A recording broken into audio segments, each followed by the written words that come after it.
에어로 좀 유력해지고 있는 상황입니다. 거기에다가 두께는 5mm 내외 정도라고 하는데 어설프게 새로운 기능 한두 개 갖다가는 더 이상 안 되겠구나. 차라리 두께를 한번 줄여보자.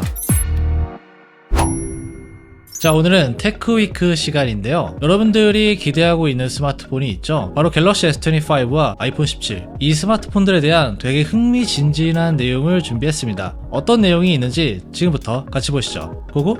자, 여러분들 최근에 나온 스마트폰들을 보면 어떻죠? 아이폰 같은 경우는 애플 인텔리전스, 갤럭시 같은 경우는 갤럭시 AI, 이렇게 AI 폰의 대결? 이런 흐름이었죠. 근데 내년에는 AI 폰에서 슬림한 폰, 슬림폰으로 넘어갈 거다, 이런 전망이 나오고 있어요. 최근에 나온 여러가지 소식들을 종합해 보면은 삼성 같은 경우는 갤럭시 S25 슬림 또는 SE, 애플은 아이폰 17 에어를 출시할 계획이다, 이렇게 전망이 나오고 있는데요. 이 제품들은 공통적으로 기존보다 훨씬 더 얇은 두께를 특징으로 한다고 합니다. 갤럭시 S25 슬림 같은 경우는 최근에 GSMA 단말기 식별번호 데이터베이스가 발견이 되면서 알려졌는데, 새롭게 등록된 식별번호를 보면은 SM-S937U입니다. 다른 모델 같은 경우는 S25 기본형이 S931, 플러스가 S936, 그리고 울트라는 S938로 알려져 있는데요. S937 같은 경우는 기존에 없던 새로운 모델이라는 소리입니다. 그리고 1년 번호 끝에 알파벳 U로 끝나게 되는데, 이게 의미하는 건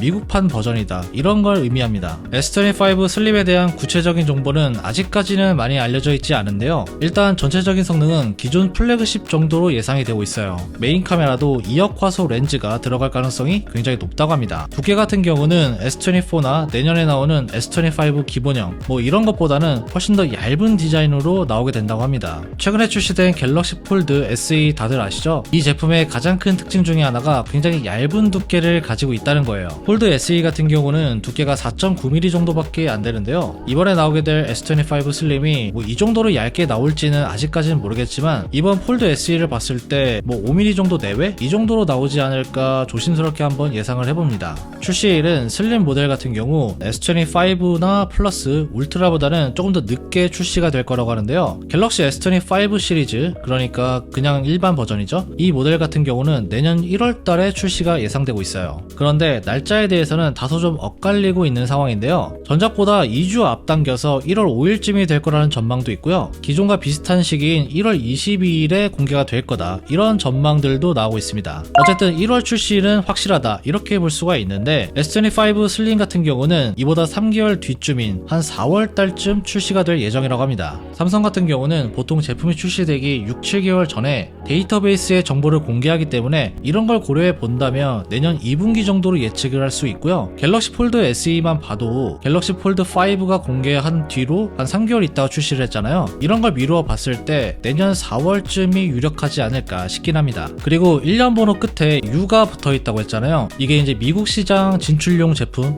그런 거라고 볼 수 있는데, 갤럭시 폴드 SE 같은 경우는 원래는 중국에서 출시가 될 예정이었다고 해요. 그런데 우리나라까지 이제 나오게 된 건데, 이런 걸 또 본다면 갤럭시 S25 슬림 같은 경우도 물론 이제 미국에서 먼저 출시가 될 수 있겠지만 추후에는 국내에서도 출시가 되지 않을까, 이렇게 좀 예상을 한번 해봅니다. 자, 그리고 애플 같은 경우는 아이폰 17 에어, 이 제품이 굉장히 좀 기대가 되고 있는데, 저희 영상 보신 분들은 아시겠지만 저희가 꽤 여러 번 소개를 시켜 드렸었어요. 이 제품 같은 경우도 처음에는 아이폰 17 슬림으로 알려지기 시작했어요. 그런데 애플의 그런 이름에 대한 정책, 아이패드 에어나 맥북 에어 이런 것처럼 아이폰 17 에어가 될 거다, 이런 얘기들이 나오면서 에어로 좀 유력해지고 있는 상황입니다. 이 아이폰 17 에어에 대한 스펙들도 공개가 되었는데요. 우선은 플래그십의 성능을 가지고 있으면서 굉장히 얇은 두께를 특징으로 하는 제품이다, 이렇게 알려지고 있습니다. 화면 같은 경우는 다이나믹 아일랜드가 들어간 6.6인치의 디스플레이를 가지고 있다고 하고요. 여기에 A19 칩셋, 그리고 측면 프레임은 티타늄이 들어간다고 합니다. 거기에다가 두께는 5mm 내외 정도라고 하는데, 여러분들 기존 아이패드 에어나 맥북 에어도 보면은 프로보다는 슬림하면서 가벼운 디자인을 특징으로 하고 있죠. 그리고 컬러나 디자인 부분에서 솔직히 프로 모델보다 예쁘다고 할 수도 있습니다. 아이폰 에어도 이와 좀 비슷하게 나오지 않을까 예상이 되고 있고요. 티타늄 프레임이 적용된다는 소식, 이런 것만 봐도 무게나 소재를 가볍게 할 거다, 이런 걸 충분히 알 수가 있습니다. 그리고 후면 카메라는 기존 플래그십과는 좀 다르게 싱글 카메라가 들어간다고 합니다. 아마도 광각 카메라 하나가 들어갈 것으로 예상이 되고 있어요.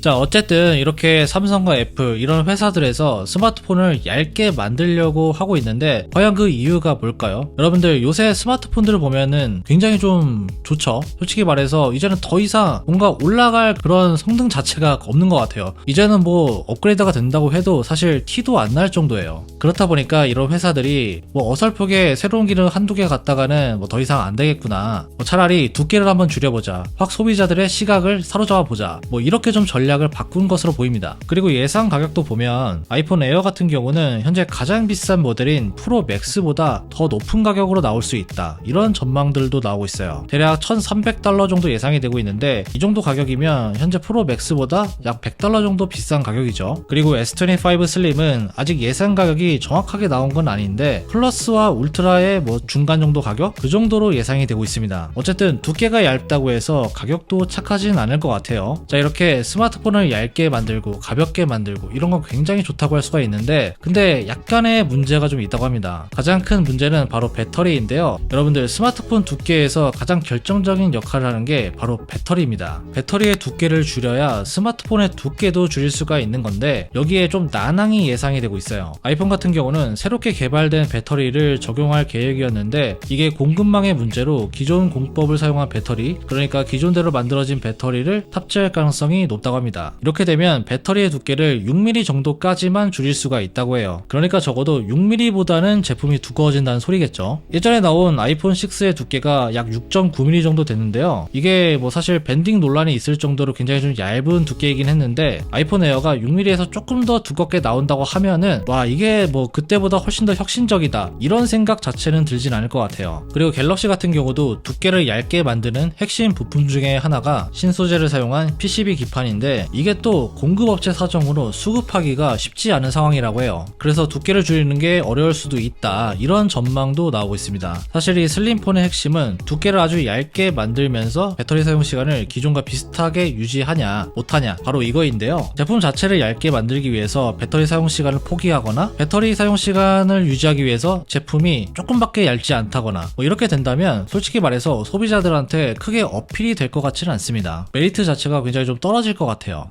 자, 오늘은 이렇게 내년에 예상이 되고 있는 슬림폰 전제, 슬림폰들에 대해서 같이 한번 살펴봤는데요. 사실 이 슬림폰의 키포인트는 바로 배터리라고 할 수 있죠. 제품이 아무리 슬림하게 나온다고 해도 배터리 사용 시간이 뭐 기존보다 확 줄어든다면 이거는 소비자들한테 크게 메리트가 있을 것 같지는 않아요. 그리고 무엇보다 이게 뭐 두께가 얇아진다고 해서 가격이 또 착한 것도 아니잖아요. 두께와 사용 시간 그리고 성능 모두 다 갖추고 나와야지 어느 정도 소비자들한테 어필이 되지 않을까 싶긴 합니다. 여러분들의 생각은 어떠신가요? 아래 댓글에 남겨주시고요. 자, 오늘 제가 준비한 내용은 여기까지고요. 지금까지 엄준이었습니다. 다음에 봐요.